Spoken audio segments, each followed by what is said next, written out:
Back when I was in high school, I wasn't considered one of the privileged ones. My journey through life started in a modest home with a father who ran his own small business and a devoted mother who looked after our home. My early years were carefree. After school, I'd fling my backpack in a corner and spend the rest of the day playing with friends in the neighborhood park. However, things took a different turn during my middle school years when my father's work demanded more of his time, often keeping him away from home for long stretches. Despite his absence, he made an effort on his days off to spend quality time with us, perhaps on a scenic drive or a day at an amusement park. But mostly, it was just my mom and me at home. I remember one night, unable to sleep, I stumbled upon my mom poring over our household budget, her expression weary yet forced into a smile for my sake. She reassured me everything was fine, but the signs of strain were evident. Our meals became simpler, the variety on our dinner table lessened, and the once commonplace fruits disappeared. This change in our lifestyle didn't go unnoticed at school. One day, a classmate named Roy, who enjoyed making fun of others, noticed my plain lunch, a simple serving of rice with a few pickles. He cruelly taunted me, suggesting my dad had abandoned us, which was why our meals had become so basic. His words, filled with mockery, hurt deeply, but the image of my mother's resilient smile held me back from reacting angrily. Fast forward to a recent high school reunion, I encountered the same classmate. Despite us both being adults now, he shockingly drenched me with wine, letting it pour over my head as a twisted joke, as if to remind me of my past struggles. The rich aroma of the wine clung to me, a stark, humiliating contrast to the refined gathering around us. I was filled with anger and disappointment at his unchanged, spiteful behavior. But this time, I was ready. I looked him straight in the eyes, my resolve firm, and declared that this was the beginning of my counterattack. His face paled, eyes widened in shock, perhaps not expecting the once quiet boy to challenge him. My journey, marked by simplicity and challenges, had shaped me, not weakened me. And now it was time for me to show that I wasn't defined by my past, but empowered by it. Growing up, I always tried to avoid trouble, especially to spare my mom any stress. Roy, however, came from a different world. His father was the president of Jack Merchandising, a renowned local food company.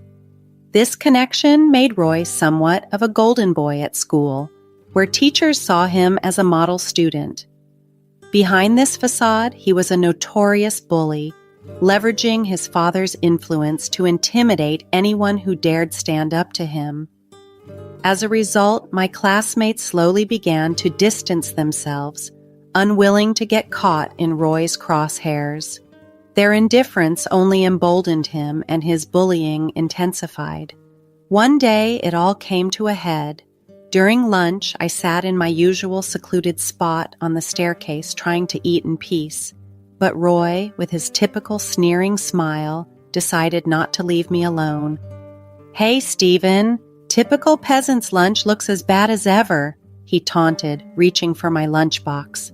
Reacting instinctively, I knocked his hand away, which only escalated things.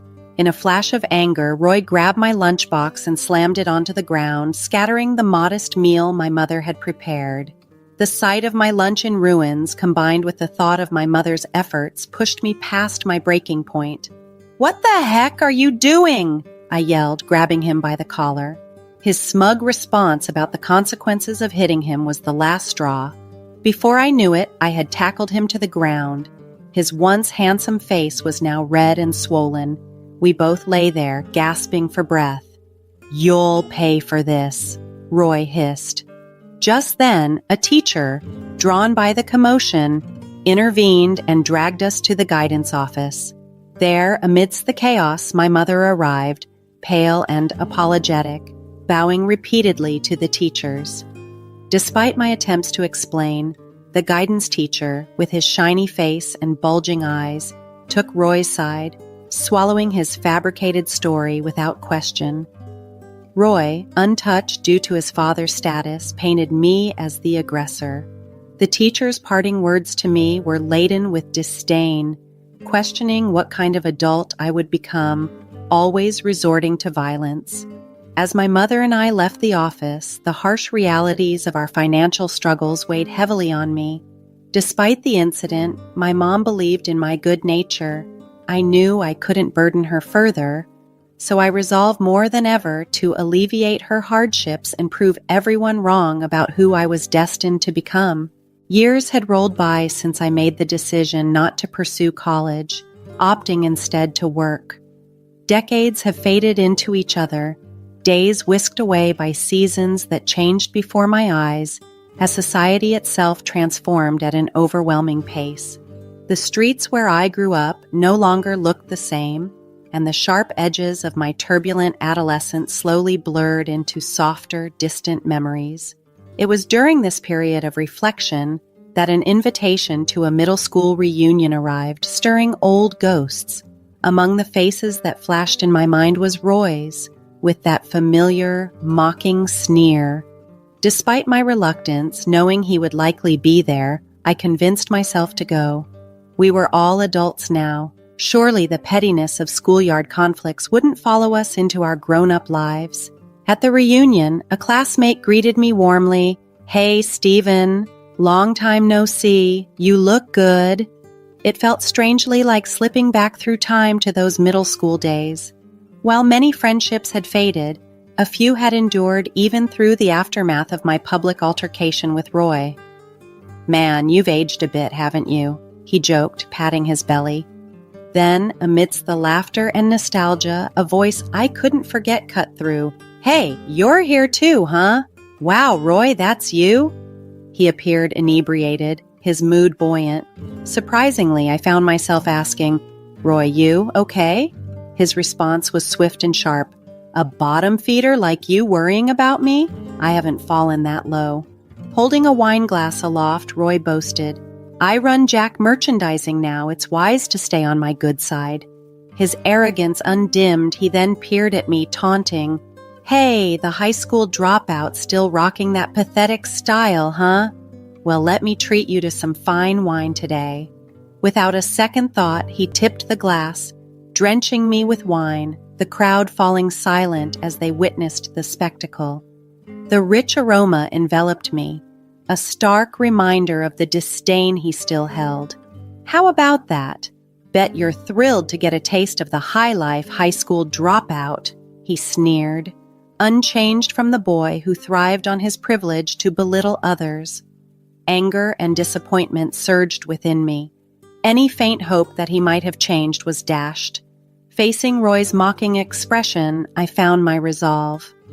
"Roy, I've made up my mind," I declared, my voice steady.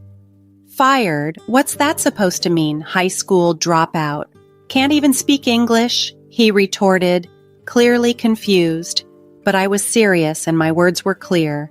"It means exactly what it sounds like." The murmurs around us grew louder as the tension peaked. A former classmate tapped my shoulder, his expression echoing a question that seemed to linger in the charged air. After the humiliating incident at the reunion, I took a deep breath and decided to explain my current situation. Wiping the wine off my face with a handkerchief I had pulled from my pocket, I calmly began to speak. "Actually, I work at a food company that rivals Jack Merchandising. I'm in charge of corporate acquisitions and, coincidentally, I'm currently working on acquiring your company." Roy, trying to mask his sudden unease with bravado, his lips twitching slightly, replied, "What are you talking about?" The sweat on his forehead became noticeable as he tried to maintain his composure. "You should have been informed by now.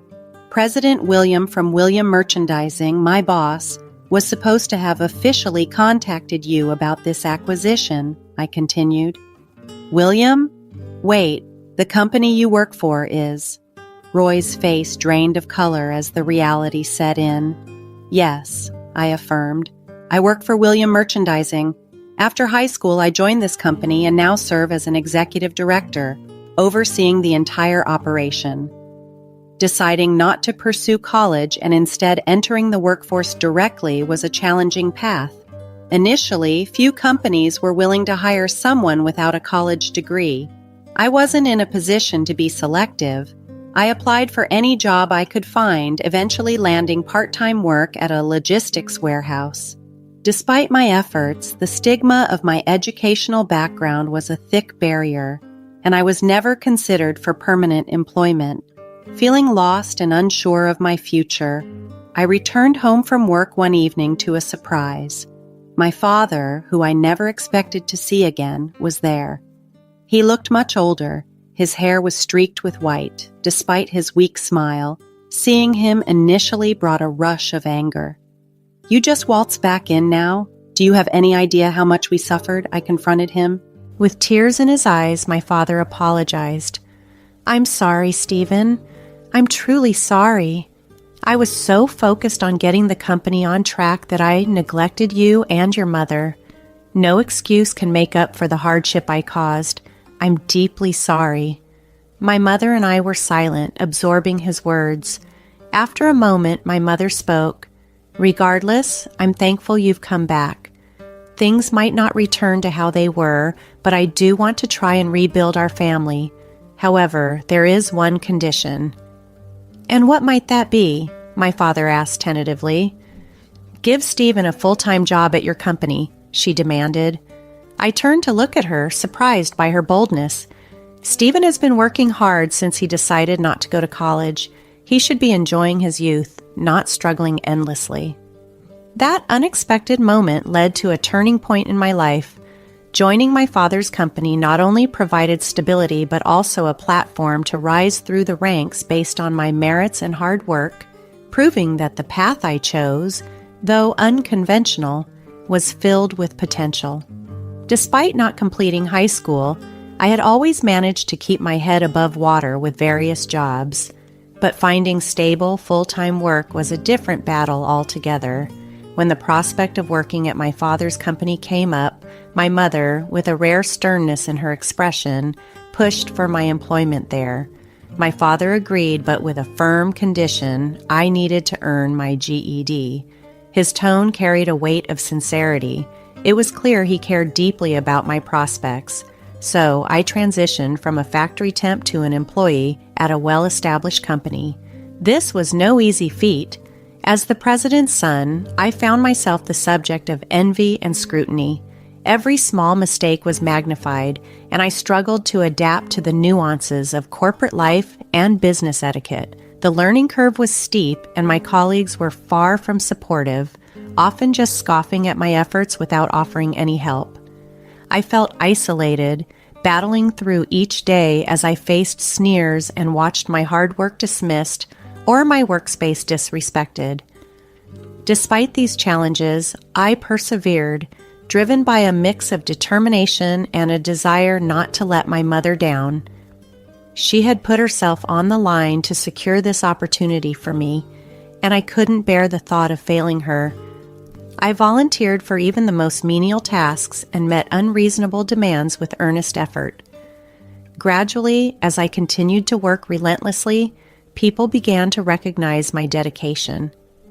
Slowly, I started to be seen as a valuable team member, and this shift began to reflect on the quality and results of my work. This change didn't just benefit me personally, it acted as a positive influence within the company, helping to boost morale and, subsequently, sales. Over the years, my efforts paid off, and I was eventually promoted to executive director, tasked with significant responsibilities, including the negotiations for the acquisition of Jack Merchandising, a company that had been struggling for years. At a reunion, my newfound status became a topic of surprise and conversation among my former classmates. "Stephen, you've made an incredible rise through the ranks. Never thought we'd have an executive director among us. It's going to be a bit awkward just casually inviting you out now," one joked, highlighting the unexpectedness of my journey. Roy, however, remained skeptical and outright dismissive. "Stop lying. I don't accept such a tall tale," he retorted. disbelief clouding his judgment.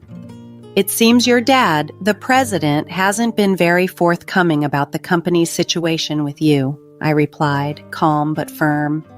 "It's not surprising you didn't know, but concerning my promotion to president, that's in the works too." My response left Roy speechless, his previous arrogance washed away by the tide of reality that I had indeed changed my destiny through sheer grit and perseverance. With a stern expression, I conveyed the decision my father had given me, to restructure the entire management of Jack Merchandising, starting from the top. Roy's face turned pale. "That's impossible," he stammered. "You don't have enough evidence to make such a drastic decision."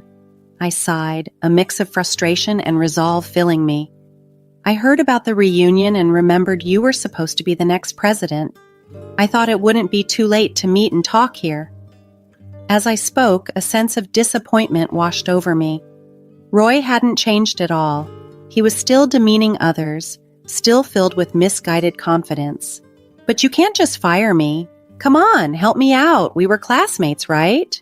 His tone had shifted from arrogance to desperation. He was pleading now, but I couldn't let past camaraderie sway my professional judgment. "Running a company isn't as simple as you might think," I said firmly, gripping Roy's shoulders and locking eyes with him. "I've faced countless challenges as the president's son, but I never gave up because this company was my only path. You, on the other hand, had more advantages, like a good high school and a college education. It's time you put in real effort for once in your life." My voice trembled with restrained emotion as I spoke, the weight of the years bearing down on me. Roy simply stared back in silence, wordless and seemingly unable to respond. A month after the reunion, I stood in front of the Jack Merchandising building with my father. "Today we'll officially proceed with the acquisition," I declared. The night before, I had confided in my father, and after some initial hesitation, he had agreed to my plan. "We've been waiting for you," said the president of Jack Merchandising, greeting us warmly as we entered the meeting room. His son, Roy, followed him, a grim reminder of our previous encounter. Jack began, "We had hoped Roy would succeed me as president." He then turned the conversation to the acquisition, prompting me to start the discussion. However, Roy's behavior was far from what one would expect of a future president or even a professional. "Hey, Roy, are you even listening? This is about the future of your company. Do you even realize what being a president entails?" I raised my voice and frustration was evident. "I don't need to hear that from you," Roy retorted sharply, then turned to his father with an audacious claim. "Dad, are you sure it's okay to trust our company to someone who just climbed up using his parents' influence?" His father, witnessing this exchange, showed a look of exasperation, and even the typically stern Jack's expression grew more severe. "Fool! What do you know about running a company?" he responded, his voice laden with disappointment at his son's naivete and entitlement. The room filled with tension as the reality of the situation settled in for everyone present. Roy's temples throbbed with frustration as he faced us, his expression revealing a vulnerability I hadn't seen before. Jack, his father, continued sternly, undeterred by his rising anger. "Stephen's right. Your behavior today is unacceptable. Running a company isn't a game. If you can't take this seriously, you should leave." Roy's response was feeble, overshadowed by his father's formidable presence. Standing up, the president turned to us with a grave look. "I apologize for this disgraceful display. I've been too lenient with my son, hoping he would mature in the workforce. I was wrong. I never imagined he would act so recklessly, especially in such an important meeting." He then addressed me directly. "To you, Stephen, the executive director of William Merchandising, and to your team, I am truly sorry for the trouble caused." My father, who had been listening intently, spoke up. "Your intentions are clear, Jack. The once commanding figure of the food company's president seemed considerably diminished. Jack, looking desperate, continued, "President Stephen, we need your help to save Jack Merchandising. We no longer can manage on our own. If we merge with your company, I will resign from all my management positions and the same will go for the entire board. But please keep our employees, our dedicated staff, without letting anyone go."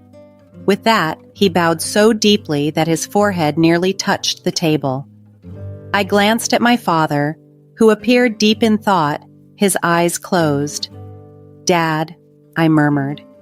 He nodded solemnly. "Jack," I began, "I see the dedication you have for your company. Given that, let's offer you another chance to turn things around. A chance for you and Roy to demonstrate you truly care about your employees. We will support you as much as we can. However, if that fails, we will have no choice but to assume full control." Roy and his father looked at each other shocked. "Stephen, how can we ever thank you?" Roy asked, his voice weak, his father beside him tearful, looking utterly drained. As I continued, I glanced between the two. "I've always harbored resentment towards my father," I admitted, causing a stir of surprise in Roy. "He was so consumed by work that I had to drop out of high school. I was determined to prove him wrong, yet my mother, who endured the most, chose to forgive him. At first, I couldn't understand her decision, but now I see why she chose forgiveness. She taught me the importance of it." My father, touched by my words, murmured, "Stephen, I am who I am today because your mother forgave me." The room fell silent, the weight of forgiveness and the chance for redemption hanging in the air, marking a pivotal moment for everyone involved. Recently, I've reached a point where I can finally begin to forgive my father. Jack nodded, seemingly motivated by an invisible force as I shared my belief in second chances and the strength gained from overcoming adversity. I turned to Roy, who was slouched back in his chair with a sulky demeanor, and caught his glance.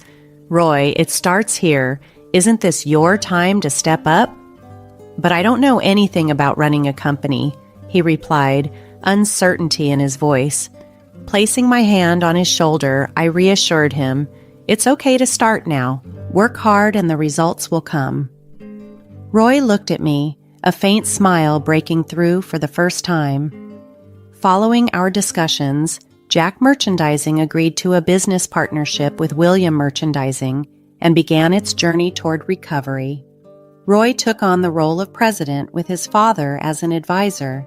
He let go of the pride that came from being the son of Jack Merchandising's owner and worked tirelessly to rebuild trust with each business partner through humble interactions. His transformation became a source of inspiration for the employees, leading to a positive shift in the company culture. The once complacent company, previously marred by internal power struggles, saw its employees rise to the challenge. Sales teams put in more effort, and the administration focused on creating a welcoming environment for business partners. Roy made significant changes to the workplace, revising welfare policies to be more inclusive and eliminating divisive systems. This contributed greatly to a turnaround for the previously struggling company. Encouraged by the changes, including Roy's, the company's sales gradually improved, resembling ascending stairs. This year, we even managed to provide modest bonuses to all employees. Similarly, our company's performance improved significantly, allowing us to sponsor various advertising campaigns. "Stephen, President, hurry up, just a minute, wait for me." The reunion had become a catalyst for rekindling friendships. Initially wary of Roy, my classmates were now impressed by his transformation, sharing jokes and laughter. "Hey, can we drop the president title when we're off work?" I asked with playful annoyance. "It's just a habit," Roy replied, scratching his head in embarrassment, his demeanor endearingly sincere. "Then at least call me by my old nickname when we're not working. I forgot what it was you used to call me that all the time. Can't believe you remember that," Roy said, feigning exasperation. "All right, how about this? From now on, every time you call me president, you owe me a drink," I proposed. cementing our newfound camaraderie with a light-hearted bet that brought a genuine smile to both our faces. Reflecting on the conversation, I found myself agreeing inwardly. "That's a really good idea," I acknowledged. "Okay, Stephen, that's a first," Roy responded, pausing for a moment before using the nostalgic nickname. "Thanks, Stephen. Throughout my life, I've often held on to negative emotions, a trait common in human nature. I harbored resentment for being looked down upon as a high school dropout and felt a deep bitterness regarding my social standing. If I hadn't moved towards forgiving my father, I might never have reached out to Roy or reconnected with other old friends. Despite the past harassment and challenges from Roy, I couldn't bring myself to give up on him, remembering the struggles I had overcome myself. I've learned that people who navigate through hardships develop a resilience that prepares them for future challenges. If there's a genuine desire to start anew, change can indeed begin from that moment. Moving forward, I plan to lead the company with humility, navigating the intricate challenges of business with renewed dedication. I look forward to doing this alongside my valued friends and colleagues, understanding that our shared experiences and forgiveness have paved the way for this new chapter.